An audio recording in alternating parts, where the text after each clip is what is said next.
Welcome. It's the end of semester for IEP.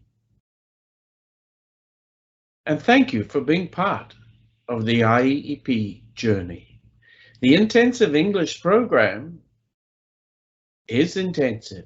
You are really involved. And let me say, it is a time when you can reap many benefits. So let me look at this word reap. It's an old-fashioned word, but we still use it.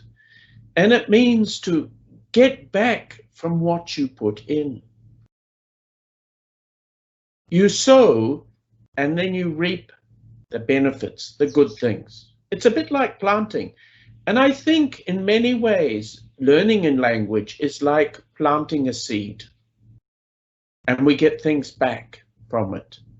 So I'd like to take this idea to talk to you briefly, because the journey of English language learning is continuous for everybody. For myself, I set targets with my English language and other languages, and I read a lot. And that's the first R of REAP, R-E-A-P. So reading, we need the words. Without the words, there's nothing, and there are many, many words, but reading is so important, and you will have found out in IEP that the lecturers often emphasize reading, and they're right, because reading extends us. To extend means to go further, yeah? So extending, reading and extending, that means saying, okay, today I'm going to learn 5 new words. Tomorrow maybe I'll try 7. Maybe I'll make 10 my regular target by the end of this week. Extending, adding more and more. So as we read and extend, R and E, we also have to think about applying. Now I know that in our reading, rather in R, and in extending, that you're applying many skills.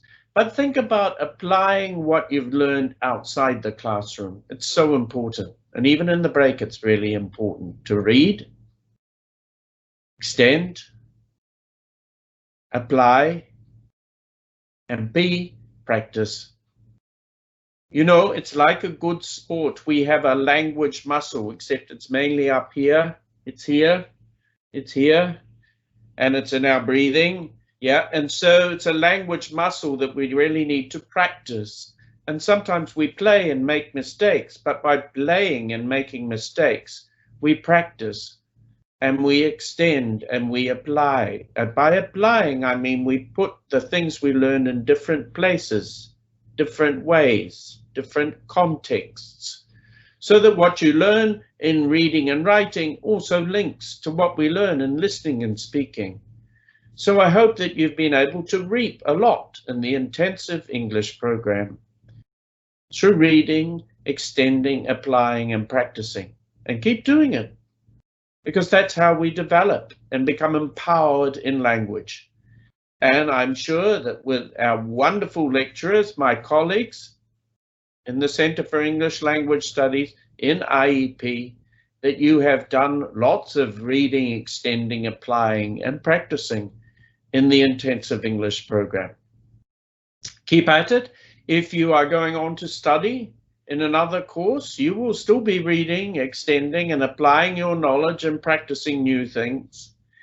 And if you are going somewhere else, please remember that if you're in an intensive English program graduate, you're most welcome anytime to stay in touch with us at the Center for English Language Studies. Hey, and look out, we've got a YouTube channel coming soon. Thank you for listening, and all the best in the next phase of whatever you're doing. All the best in your future. And thank you for being part of the intensive English program.